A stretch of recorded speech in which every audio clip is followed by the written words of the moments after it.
This is one of the most personal episodes of the season because I share about one of the hardest things I have navigated in my life, disordered eating, and the very difficult path of recovery. To have this conversation with me, I invited Meg Bradbury, who is honestly now one of my favorite people. We talk about how to start trusting our bodies more, the absolute bullshit that is diet culture, and we even share about our own struggles with orthorexia and trying to be healthy people without falling into the perfection trap. Diet culture affects all of us because it's everywhere. This episode is validating and encouraging for those of you who know what it's like to be trapped in the prison of disordered eating, but it's also for people who don't know what that's like and want to better understand the people around them. So let me introduce you to our amazing guest, Meg. Meg Bradbury is certified as a body trust specialist, accessible yoga teacher, and anti-diet nutritionist. Meg's practice is fat positive, weight neutral, and queer and trans spectrum affirming. As an eating disorder and exercise bulimia survivor, they hold space for clients of all ages with compassion, empathy, and humor. Before we get started, if hearing about dieting or disordered eating is not right for you, then you can meet up with us in next week's episode instead. We also very briefly mentioned suicidal ideation, so keep that in mind while choosing if this is the right episode for you today. With that, here is my conversation with Meg. Very few of us have heard of the phrase body trust. So how would you describe to someone that's never heard of this concept, what is body trust? Why is it important? Why do we need it? What does it look like? Help us set the foundation. So the foundation of body trust as a framework, which was developed by therapist Hilary Canavy and dietitian Dana Sturdivant, they work as a founding team at the Center for Body Trust, and they're my teachers and mentors. So they developed this framework to revolve around occupying and caring for your body in a culture that doesn't trust bodies, and healing instead of fixing the body, and divestment from the constructs and industries that have taught us ways to take care of our bodies that have resulted in harm. And if you think about body trust as a personal practice, you can kind of rewind back to infancy when, as a baby, you are born with hunger and fullness cues intact. Generally, nobody's telling you how and what and when to eat if you have food accessibility. And so when you're full, you stop eating. When you're hungry, you cry. And those are the trusting signals that our bodies send us. And somewhere along the line, for most of us, we lose contact with that trust because we're told by our culture, by somebody in authority, a parent, a doctor, a teacher, a friend, a TV show, a magazine, that somehow our body is wrong and we need to fix it, whether it's the size or the food we eat or the color or the shape, whatever it is. And so we start trusting somebody outside of our own selves, our own intuition and our own signals and symptoms and signs. So refinding that trust is a lifelong path. It's tricky. And so you're suggesting that we all have this body trust to start with. Body trust is a birthright. Yes. Yeah. Body trust is a birthright is what we often say in the body trust practice. We are all born with it, and somewhere along the line, we lose it. So what does that look like if we've lost it? What are some signs that maybe I'm not in connection with that body trust anymore? There's a way of looking at our bodies as problems to be fixed. Once we learn the cultural norm of what is a good or bad body, which often revolves around weight and fitness and health, I'm using air quotes.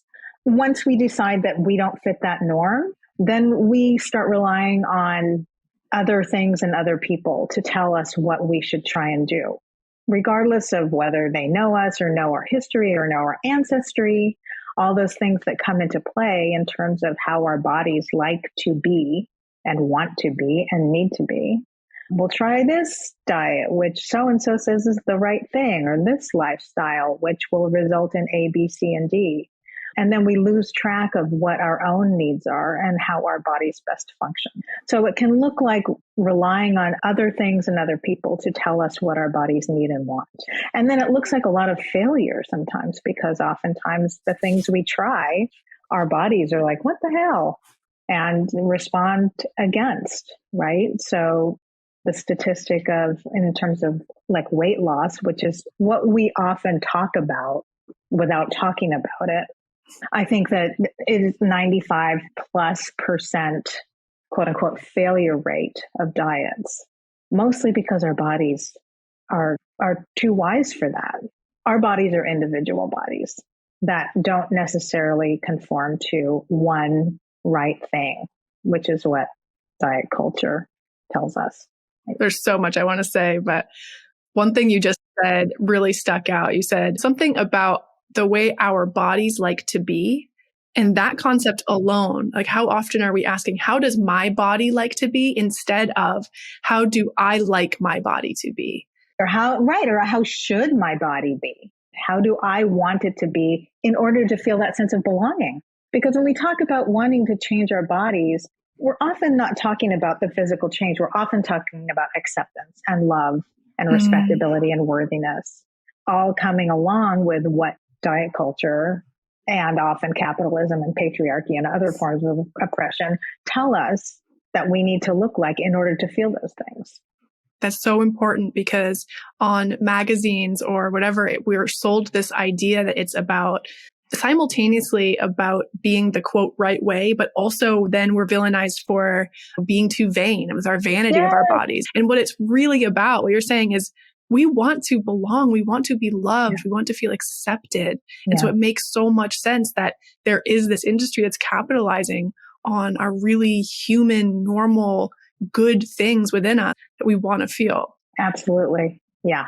And actually, when you put it that way, it feels completely evil, like the evil empire. It's like, we're going to prey on this sense of like desperate belonging, because the more and more we think that we're doing things the wrong way, that we're failing somehow because we can't achieve this look or this aesthetic or this goal weight, this number, this set of data. The more we fail at that, the more we feel desperate to fix it. And I think the more we turn on ourselves and lose even more trust. Like, when people like, I can't lose the last 5 pounds, or I can't get a visible 8-pack or whatever. It's like trying and trying and trying and trying, and really ending up hating that we can't do it. And that just comes down into this sense of desperation and despondence, like we've done something wrong. And it's so sad to think of it in that way, because if why we're doing it essentially all the way down, if we filter it all the way down, is a desire for love and belonging and acceptance. And then we turn on ourselves. And if we aren't experiencing it externally, we then also removed it internally. So we end up worse off. We end up feeling worse than when we even tried to start that path of getting the external validation. Exactly. Yep, exactly. So Meg, will you tell us a little bit about your story, how you ended up in this spot talking to me right now, being what you call an anti-diet nutritionist? What is that? Is that even possible? I also saw on your site you are a part of something called Health at Every Size. These are all concepts that in my heart sound so good. Like, oh yeah, I want to be working with an anti-diet nutritionist. Is that possible? Could that be real for me? So how did you get to this spot? Yes, it can be kind of a long story, but I'll try and capitulate it. When I was 5, I was standing in line getting my class picture taken. It's kindergarten, and it was my first year in school. And I was standing in line in towards the back, and the person in front of me was like looking up and down the line and checking about what people were wearing. I'm not quite sure what her role was, this moderator of the line. But she turned around and she asked me if I ate a lot of sweets. And I said, I don't remember my answer, but I remember being kind of confused by the question. And she said, well, I'm asking because you're fat. And that didn't strike me as anything. It was pretty neutral. I was like, oh, okay. I hadn't connected the two thoughts of sweets equals fat. I hadn't even connected with my own body at that point that I recall. But I went home and I told my mom that that had been said. And my mom was very embarrassed by that. Not for me, but for her. And so that kind of turned into a lifetime of being restricted and put on different diets, non-consensually, taken to the doctor to get tested. My mom I think, was very concerned that this was some sort of statement towards her parenting, that she all of a sudden had been called out. And so she spent most of the rest of her life and my life trying to change my body. And so because of that, I developed eating disorders and disordered eating patterns throughout my life of different, the cornucopia of eating disorders kind of like cycled in and out. And then I discovered in my 40s, after I'd had a child and redeveloped body image stuff through that pregnancy and post-pregnancy, my eating disorder flared up again. And I knew enough through different recovery processes to not experience that in a way that I was used to, but actually turn it on its head and go towards nutrition and healthy eating, which sounded good at the time. I was like, I'm just doing this really wonderful thing by eating healthy food. And because I have eating disorder in my brain, that took over and resulted in probably the most debilitating and dangerous eating disorder that I've ever experienced, which is orthorexia, which is a pathological obsession with clean and healthy eating. Again, those words are in quotes. So finally, that became untenable. I became how do I want to say this? I became very connected with not knowing why I was alive when I couldn't manage to function in a way that I thought was right for somebody who is a healthy eater. I recognized that I really needed some help. And I discovered Dana and Hillary's work just through some desperate searches. Orthorexia. What is orthorexia? I discovered Chrissy Harrison, Isabel Fox and Duke, some people who were early adopters of anti-diet work, and then just sort of discovered that whole world, which at the time felt very early, even though it's been happening for a while. That's how I came to my most recent recovery, which is pretty darn solid, fantastic. While I was, and this is pretty common for people who are sick with orthorexia or often other eating disorders, that we think we know all the answers. So we become nutritionists, or we start learning a lot about food and body, and we want to tell other people that we have the magic pill or the right answer. We're going to help you lose weight or be healthy, whatever. So while I was sick, I decided to get certified in nutrition, which I did. The program was pretty important to my orthorexia, I'll say. And most of the people who I worked with during that time were also pretty invested in their smallness, their thinness. Most of them were runners who were desperate not to gain any weight. And so that just became something I thought about a lot. Like, wow, I'm working with people who look like they don't need any work. It was just such a realization. It's like, it's mostly people who aren't really interested in nutrition at all. They're interested in not gaining weight. And that is what nutrition is in our world, right? We don't talk about going to a nutritionist without thinking and connecting it to weight and quote unquote fitness, right? So that kind of was like bing in my head. And so I knew I wanted to, while I was getting my certification in Body Trust as a Body Trust provider, I knew I wanted to continue working in nutrition with people.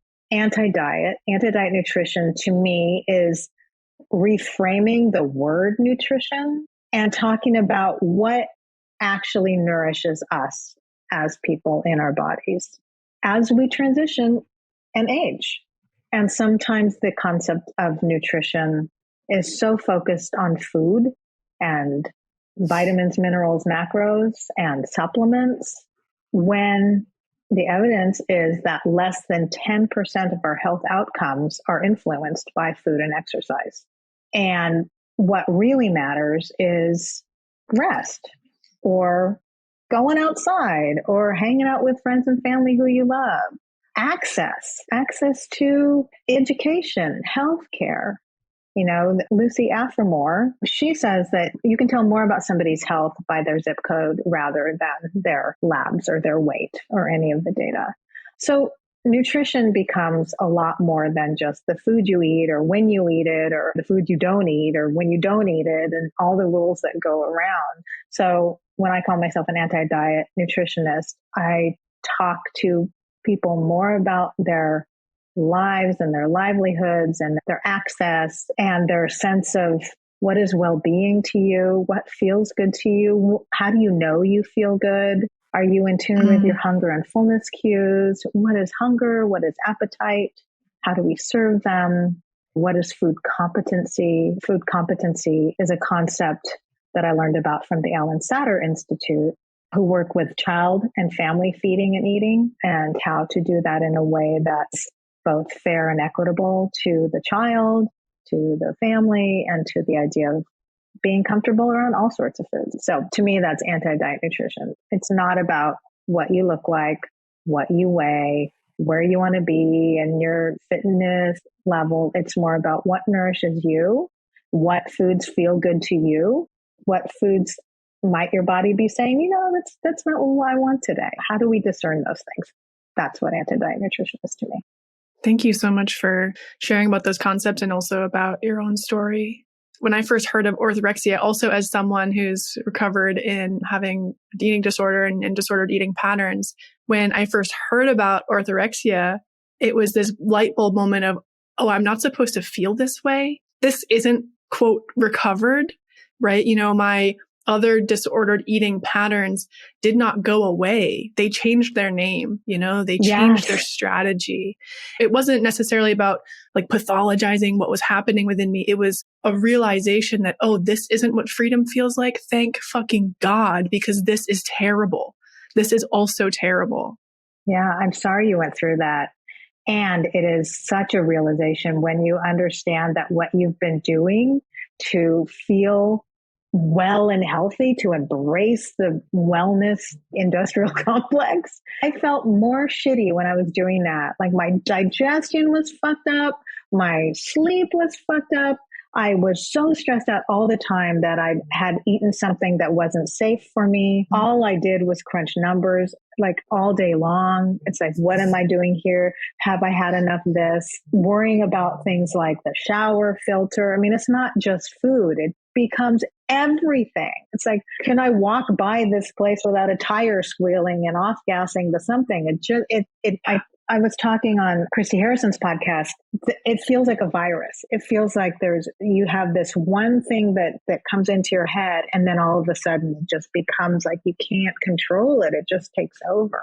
And for me, orthorexia was like, I could do it all. I could restrict certain groups of foods, in the name of health and wellness, not in the name of changing my body, because that's kind of the stealthy part of orthorexia. It's sort of, I'm just being the healthiest I can be. And yet it affects every part, at least for me, every part of my life. Even who I hung out with, I couldn't go out to eat. If I had to meet a friend at a restaurant, I would often sit there like with an empty plate. And part of orthorexia is that superiority thing too, that morality thing. Oh, you go ahead and eat that. I'll sit here. And it's dangerous because it's stealthy. It's like a virtue, and yet it's also really destructive. Yes. Yeah. It's so validating to hear your experience also. I'm so sorry that you know that feeling, but also I'm sure with some of our listeners, it's going to be a validation of, man, that is my experience, and it's not supposed to be that way. Maybe it doesn't need to be that way. And when I was in the throes of my past disordered eating, high school and 20s and all of that, I knew what I was doing. Like I knew that I was restricting food and that it wasn't, quote, okay, but the results made it worth it, right? It was sort of this like shameful thing that I was hiding. And with orthorexic patterns, like you said, the shower filter, and I was laughing like, oh my God, my water quality obsession. It's so real.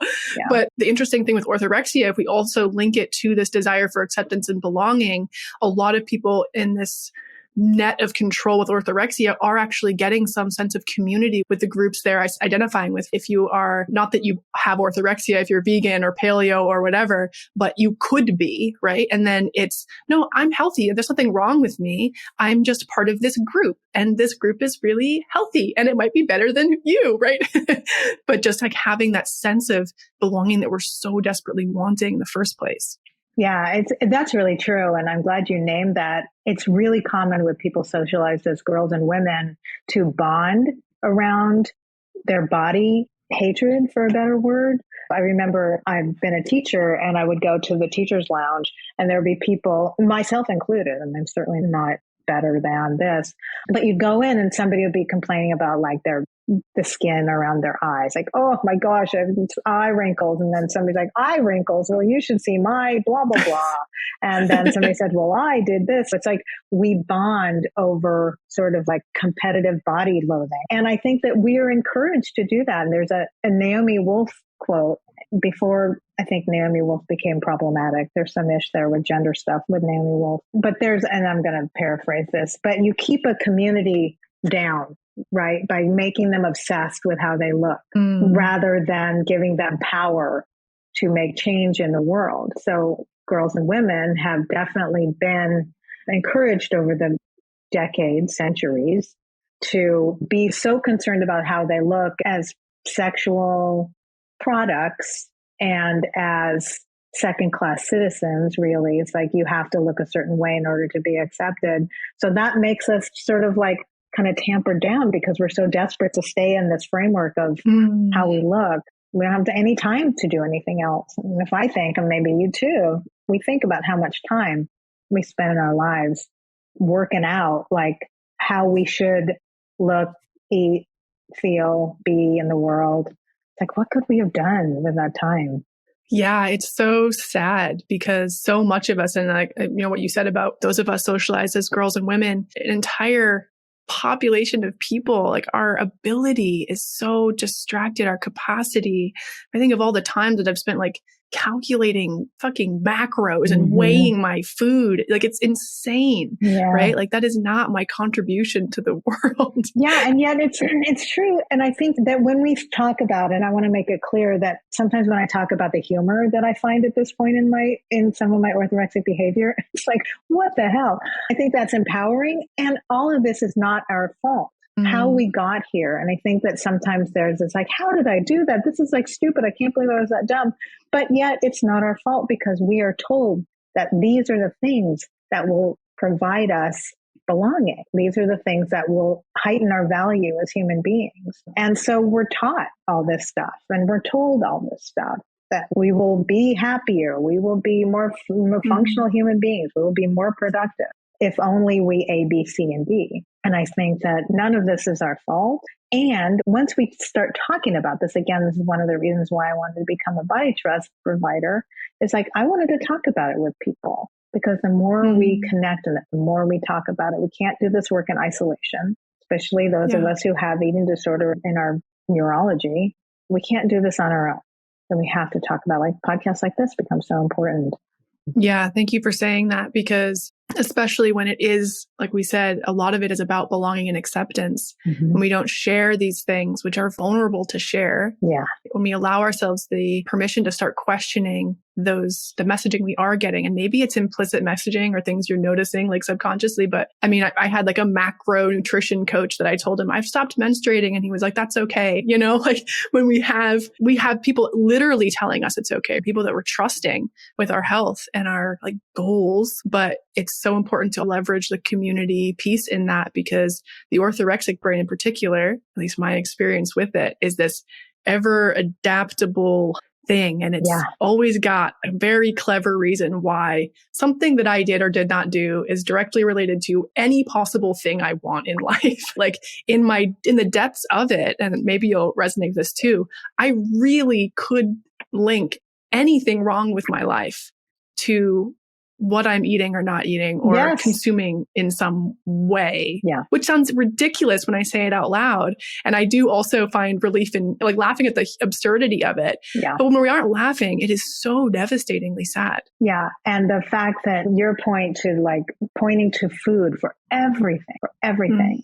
And that is not only is it very white supremacist, it's also very connected to privilege. And it's like, I just remember looking at how other people ate and thinking, oh, they just don't know. In the meantime, I'm miserable and hungry and thinking that I had all the answers. And yet I felt like shit. And I couldn't admit to myself that that was the truth because I thought I had the truth. It is so, we're duped. We're just so duped. And there's nothing wrong with wanting to eat what we consider healthy food. The nutrient dense food is good for us. We all know seriously, most of us know what nutrition is. It's without diving into like every research study, which is something I also love to do. It's like, Yeah. Google the shit out of everything, like chia seeds. Hours and hours later, I still don't know enough about chia seeds. It's like, why? And days, maybe. Yeah, but that's just so on point. Yeah, I get it. And like the laughing about it is important for some of us to heal. And also just the remembering to look through a lens of compassion of, Yes. the Meg that is sitting there looking at chia seeds because it matters so much to them. And it feels like it's this really important thing that you need to know in order to be healthy. Like it's kind of funny when we look back if we feel moments like that, but also just having the compassion for the prison that is. Oh, it's such a prison. That's the right word. The validation you get from other people who think you have all the answers because you perform in this certain way, or at least I should say I did. So I performed in this certain way in my workplace or whatever in my world. And people saw that as sort of like magical. Ooh, Meg's got all the answers. So they would ask me medical questions, like, can you diagnose this? Or I'm feeling this way. And what would I do for that? And honestly, I'm sure I harmed people by making suggestions. And it's like, what the hell? So it's this conflated like importance of all this stuff that you feel desperate to involve your whole life around. So not only your life, but kind of like, ooh, I'm inspiring other people. I think this is one of the reasons why I call orthorexia my worst possible eating disorder, because it just anything else just involved me. This involved other people. And it's almost like I was spinning a web for myself, and that web would catch other people too. And I'd welcome that because I didn't feel like feeling alone. And I thought I had all the answers. I know I'm painting myself to be some sort of like mastermind, like Oz behind the curtain.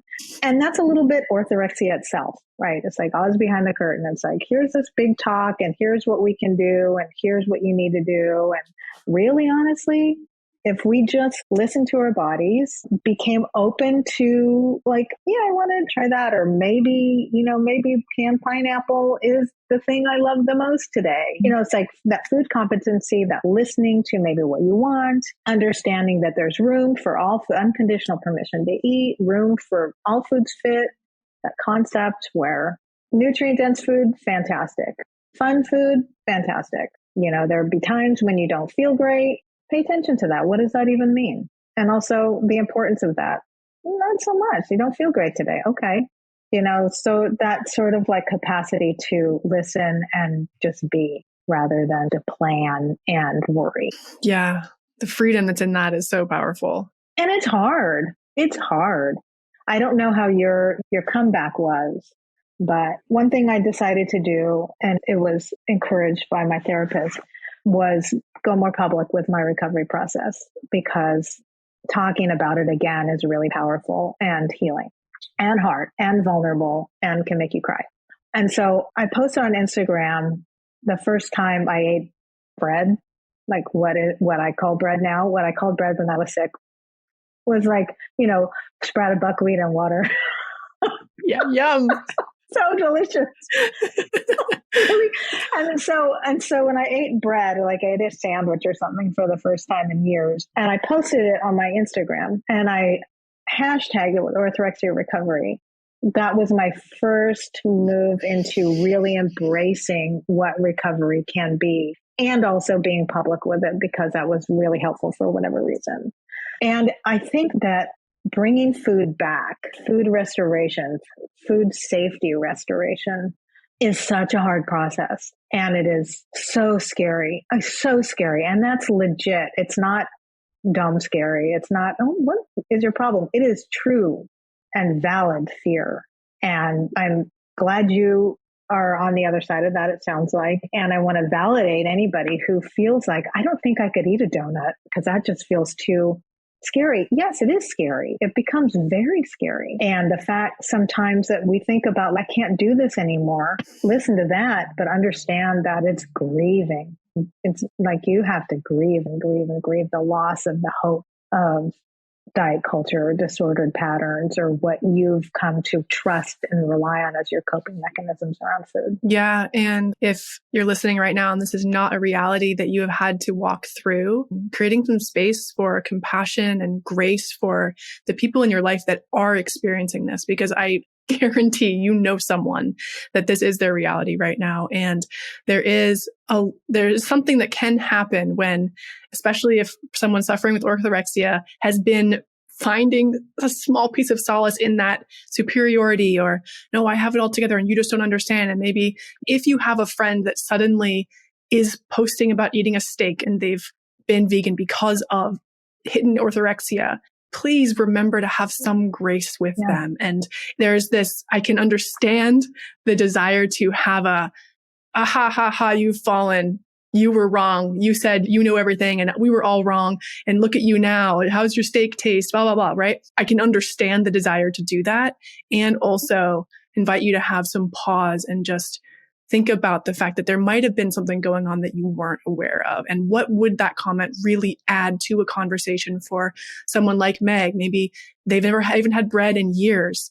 And rather than saying, oh, wow, we were right, you were wrong. How does it feel? To maybe just have some grace and compassion for, maybe this is really hard for Meg to share, right? And to just say, wow, that looks really good. Yeah, that's an amazing reminder. And I think it's very true that there are people in your life who are going through a hard time with whatever they're eating and however they look. Yeah. There's so much self-love talk in all of this. Is body trust loving your body entirely? Like, what about the people who are listening and whether they're struggling with orthorexia or not? Do we have to love everything about our bodies? Is that how we're supposed to be? I don't know anybody who does. It doesn't matter who or where they are in their body story. I don't know if that's a possibility. And I think that the term body positivity has been so co-opted by diet culture and marketing that it doesn't necessarily mean what it started out meaning. So when we think about the term body positivity, like if you think about that term, what do you think of? I imagine I'm an Instagram influencer. I'm loving just like touching my body, loving everything. I think I look cute in every single thing. Nothing about me needs to change. I don't ever feel jealous about other people's experience. Right. It seems impossible, really. Right. And then there's the, like I'm laughing and eating yogurt, and I'm in like popular culture, body positive folks, when you think of it, are generally white, generally female, generally laughing, generally thin. And so that's become the face of body positivity. And so now we have perfectionistic body positivity. So if I want to feel like positive in my body, get away from diet culture and diet culture behaviors, understand that all bodies deserve respect, dignity, worthiness, and love, right? So I want to go in that direction, and I'm using body positivity as a way to get there. I think I have to do it in the way I see influencers doing it. It's like, oh, I love fat bodies. I have this tiny roll right here. I'm gonna bend over and I'm gonna show you my roll. And so I think that great. And everybody has a journey, and that's part of the journey. But that's not necessarily that endless 100%. I'm going to wake up every day and love my body. And I'm like, that's not necessarily to me what it's about. It's kind of about understanding that your body's a human body. Your body's an aging body. Your body's a changing body always. And even if you don't like your body that day, I go through hard body days. Most everybody I know does, for lots of different reasons. Even if you don't like your body, even if you hate your body that day, what are ways that you can take care of your body and perhaps bring your body through this hard time or this hard patch, or understand that your body, even if you don't like it, deserves to be cared for. So can you drink some more water, or can you take a bath, or can you talk to somebody about how you're feeling? Take care of yourself that way. So to me, that is body positivity, for lack of a better term, rather than I love my body 100% of the time. You can say, no, sometimes I don't even like my body. If people in a body assigned gender at birth that they don't align with, they're not gender congruent, or a body that is chronically in pain, to say to you, like, your body's a good body. So that's bullshit. That doesn't feel right to that person. And people in bodies that don't feel right to them or feel hard for them deserve to feel that, right? So in the process of all that stuff, it's like, what can you do to take care of the body that you're in and understand that the body that you're in is the body that you're in and deserves to be cared for, regardless of how you feel about it. And it gets really, it gets tricky. Yeah, it gets tricky, but I love this idea, this exchange of body toxic positivity and like respecting that my body exists and she is my partner in this life, whether I like it or not. And she has not given up on me yet. She's never given up on me. And maybe I can have, even if things change or my health changes or my ability changes or whatever it is, creating space to develop respect and partnership with my body every day. Partnership is such a beautiful word. One thing that I find helps walk away from the comparison trap, which is just rampant. We have so much access to everything all the time. And so we can't help but see things that we would like to be or feel or have, right? So I think that comparison is human, and understanding that and being patient with yourself around wanting how somebody else looks or what somebody else has or somebody else's life, or even to eat or move like somebody who you really respect, an athlete or an influencer. I think that it feels really easy to think that one way is the right way. So one thing I encourage clients to do, and one thing that helped me in my early periods of recovery, were to, especially on Instagram, I'm sure on TikTok and Snapchat too, it's to just cultivate a more diverse array of folks on your feed. Take away or mute or somehow block people that make you feel less than, make you feel shitty about yourself, make you feel like you need to try harder to be a type of person. Muting is so helpful because that person won't know if you care if they know. And so kind of like finding feeds on Instagram that expose you to different kinds of folks in different kinds of bodies, specifically around anti-fatness, which all of this circles around fat phobia and our cultural fear of fat bodies. And I think that if we were to be honest, people who get trapped in orthorexic behavior start off thinking that they want to either lose weight or stay a non-high weight or end up in a smaller body somehow because of the healthy eating. I think we have to be honest about that. A lot of it circles around anti-fatness. And so to be able to look at an Instagram feed of people your size or larger than your size and understand that people who are your size or larger than your size are living full and happy and sexy and rich, productive lives. And that's important to see and normalize. Like normalizing all different kinds of bodies is really important in the healing process and really important in like locking out comparison. Comparison is really hard. And really, it's just part of us. Yeah, for sure. And the systemic anti-fatness and fat phobia and all of this, and like you said, the intersectionality of what that means and all these different other groups. Part of the way that we can fight against that intentionally is to stop the way it's making people invisible. Like fat people exist. They do. They're everywhere. Like you said, they're living happy, wonderful lives. And even the Instagram algorithm is making us think that they don't. And the more we're able to expand our understanding and our awareness of other different types of people, the easier it could become to let us be who we are. If all these different people that are really different from me also are allowed to be, maybe I'm allowed to be. Absolutely. Yeah, absolutely. And that sort of mitigates the fear too, like that understanding that bodies are bodies and there's always been fat people. There will always be fat people. And that's not necessarily a crime. And that it's something that I think it's always, I don't know it in my lifetime. I've seen a little bit of change in terms of body spaciousness, body liberation, body acceptance. and body diversity awareness, I guess I'll call it. Let's talk about where we start from here. If you're listening to this and this is something, a new concept for you, and your mind is being blown with, wait a minute, maybe I could live in a different way, or I could feel a different way that I'm feeling right now. Or maybe it's not a new pattern for you and you've tried a whole bunch of things. Where do you think, Meg, someone could start on this journey of supporting themselves towards body trust or a partnership with their body, healing from orthorexia, all of the things we've been talking about? Yeah, I think that one of the most important things that you've already mentioned is compassion and self-compassion, and understanding that if you've gotten to a place where you're starting to question how you're doing things, how you're feeling, if it's feeling overwhelming, if it's feeling untenable, if you're feeling desperate about how you're doing things, you're not alone. It's not your fault.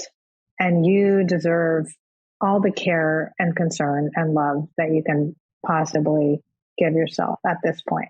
And to seek out, again, on social media, people who are talking about this and normalizing this conversation, because often we do feel so alone in it.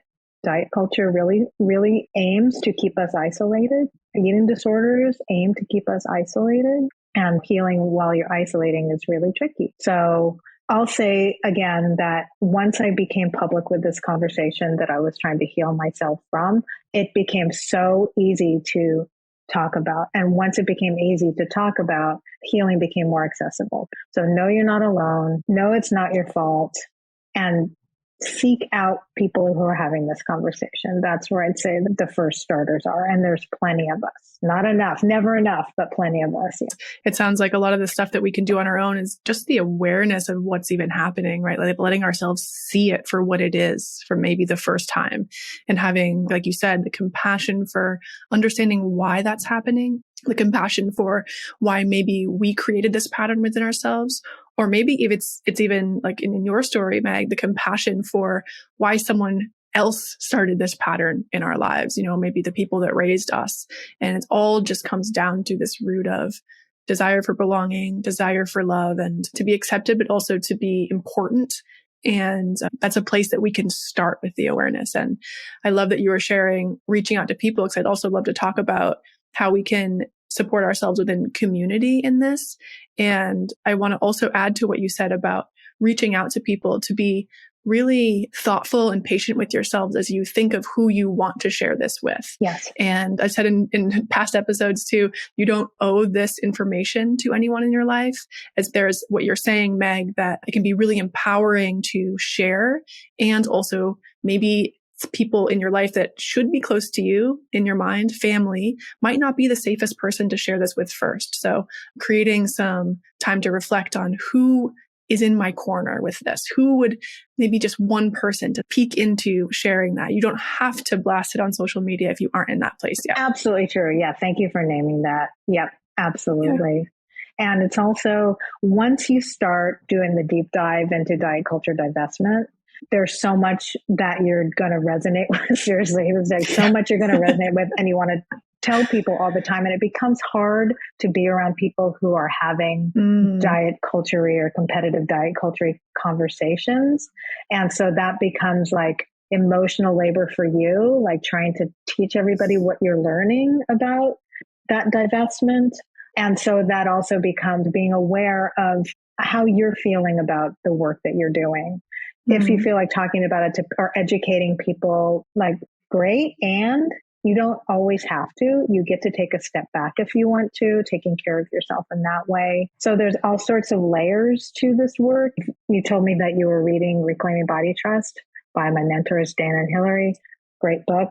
The rupture, the reckoning, and the reclamation are the three patterns that they've identified as being part of the body trust, body story journey. So the reckoning is the time when you're like, wait a minute, what have I been doing and how have I gotten here and why? And like just untangling all that. That is when it becomes really important for you to talk about it.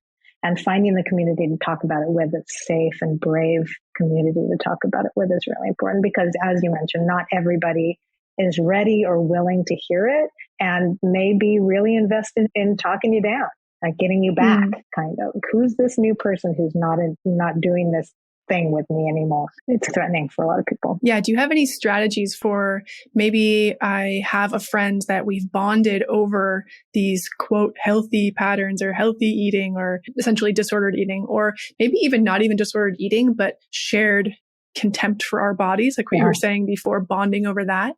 Do you have any words of advice or words of wisdom around if someone I feel safe with and I trust, and this is just a pattern in our relationship, like my friend, how could I approach that with them to stop this pattern? Yeah, I think it's the difference of understanding that you probably can't stop the pattern for them, but you can perhaps ask for space from those conversations. So you can say, I'm really exploring a different way of looking at my body and looking at food, and I can't talk about it in the way we used to talk about it because I'm trying something different. And people will still habitually.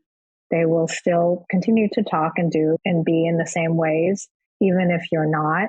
So it becomes taking care of yourself. So sometimes it could be, I can't talk about this, and walk out of the room, or reminding that person that I'm hearing this again, and maybe a reminder that it doesn't feel safe for me right now. Or it really doesn't help to, as we know, it doesn't resonate with people when you get didactic about it. And so I think as much as you might want to, sometimes the softer way, or the way that kind of takes care of your own self, is the best way.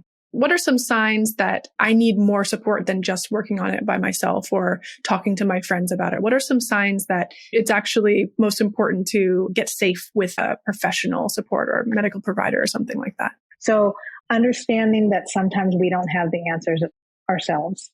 There's different ways of looking at treatment, and oftentimes eating disorder treatment, orthorexia treatment, body trust treatment feels very privileged and not accessible. And so it can become just cultivating your Instagram feed, because not everybody can afford to talk to a professional, right? So talking about the layers of this work, sometimes it really is about reading the books or listening to the podcasts, right? Exposing yourself to people who are talking about this is what I would say the first step. And then if that becomes either not enough or you want to go further, finding communities, again, online right now, especially since COVID, there's so many online communities that are talking about this in different ways. So looking for those, and then through that work, if you want to work one-on-one with somebody and you are able to, people offer different kinds of payment or sliding scale or whatever too. So I'm not saying it's always inaccessible, but then going there. So I think it's maybe steps. It's maybe like exposing yourself to the work through things you can do on your own, investigating how that feels if you want to go further, or if you feel like you need to go further, or if you feel like you're in trouble. Definitely there are places to go. But I think, the breaking of habits and patterns in body trust work is really small, consistent steps over a long period of time, and understanding that it's not going to change right away. And how can you facilitate those different layers of change in what ways that are accessible to you? Fantastic. Thank you. And just one last little reminder for all of you listening that struggle with this pattern, that your orthorexic mind might want to be a participatory factor in this, right? And if you find yourself hyper fixating on the healthiest way to be healing orthorexia, just to have some compassion with ourselves, that maybe that perfectionistic mind is going to try to be a part, and to just create some space for patience and compassion for this pattern that's likely been pretty embedded in your life. Yeah. And in that way, it's like we all who struggle with this kind of stuff, we develop these coping mechanisms for a reason.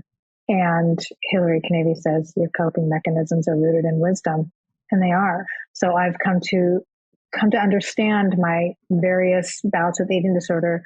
They were a friend to me in a childhood that was traumatic. And oftentimes my eating disorder was the only place I could turn to for a sense of familiarity and comfort.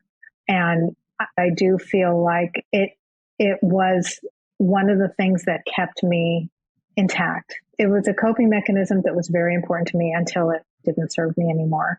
And it's time for me to boot it out. So understanding that too, and having compassion for that too. And we got here for a reason. Some of those reasons are really hard for a lot of us.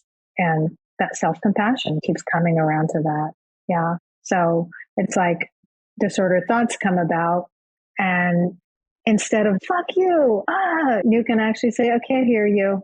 What's going on? Back in the days when I was menstruating, I remember that every time like I'd get to the pre-bleeding period, I'd be in such, like even in recovery, such a bad body day. I mean, I would just look in the mirror like, what the fuck is going on? This is, I can't do this anymore. I just question everything. And I'd forget that this happens every month. It's a hormonal thing. I'd forget. So there's sometimes you could say, okay, what's going on? And you can attach it to, I'm feeling insecure. I had a fight with my partner. I feel nervous that I'm not doing the schoolwork I need to do, whatever. You can actually tack it on to something different and understand and give yourself that compassion. Like, oh, that's why this is coming up. That's why I'm like wanting to restrict my food, or that's why I'm feeling like really nervous energy in my body. And having compassion for that, like I'm going to a place that is familiar to me and it feels good to me because I don't feel like I'm in control. And like, okay, how can I actually use another tool to feel that sense of control? Yeah, that's so important. And I had a friend recently point out that sometimes compassion, I love that word and it's so powerful. And it can feel a little bit like it's like big, right? Yeah. And if you aren't even feeling like you can have compassion for yourself in those moments, what about kindness? Some kindness, it can feel a little more accessible to me sometimes of, okay, I can try to be kind to myself. Yeah. Kindness and curiosity is always the way out, honestly. And it sounds like a trope, but it's really true. It's like that inner critic. Yeah. It's like you can approach that inner critic with kindness and curiosity. Okay, why are you talking like that? Let's look at that. Yeah. What I really want to talk about too is transition times. So adolescence, puberty, pre-puberty, perimenopause, menopause, aging, all those things are major transition times. And those are times when we are told the most that our bodies are doing things wrong. And so those are times to talk about a lot. So talking to people who are pre-adolescent or pre-puberty, talking to people that are perimenopause, menopausal, that their body is not doing something wrong. Their bodies are doing something right. Weight gain is so normal because that is your body's way of keeping you safe. So 40 or 50 pounds in a prepubescent body is absolutely normal because that weight gain, that fat is really important for hormone distribution and to keep somebody really safe and secure during a time of transition. Same thing with menopause is like that weight gain is like hormone distribution, bone density, balance, safety in your body, all those things, they're intentional. And I think especially during transition times, we need to be super compassionate and super mindful about how we're treating and talking to ourselves. Usually it's around puberty when especially people socialized as girls and women, people who menstruate, are told that their bodies are gaining too much weight or they're otherwise unsafe in their bodies as they are naturally progressing through transition time. So it's important to name that. So as we wrap up, I know you've said a lot of things directly to the people listening, but I'd love to give you an opportunity to say something specific to someone who's listening to this episode and is feeling a sense of identification with what we were talking about, maybe a sense of both feeling excited that maybe there's liberation and also nervous or overwhelmed at the idea of moving toward it. What would you say to that person? Yeah, I would say that what you're going through, what you're thinking about right now, whether it's excitement or it's nervousness or it's fear or it's grieving or it's a sense of wrongness or rightness, whatever you're going through right now as you're listening to this, thank you for listening. Thank you for prioritizing, investigating what any of this might mean. Understand you're not alone and that you, just as you are, and I sound like Mr. Rogers, but seriously, you in your body, in wherever you are in your learning and your process in life and your body story, you're worthy and you deserve respect and love and belonging. And, you got a team behind you. There's a bunch of us who get it and who want to talk about it.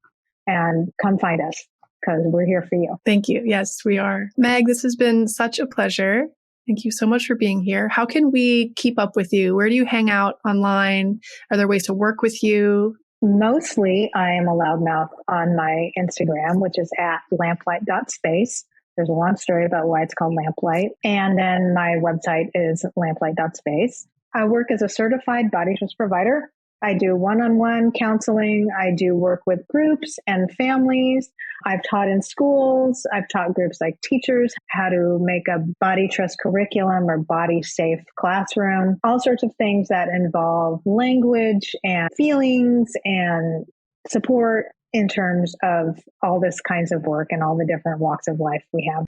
Well, this has been an absolute joy. I was so excited by this conversation when you agreed to talk with me. Thank you, Meg, for taking the time to chat with us, to share your story, to share a space that feels validating and where we can belong outside of what our bodies need to look like. So thank you for sharing your light. Thanks. And thanks for the work that you're doing and for your podcast, because it's really important messaging to people who are trying to find a place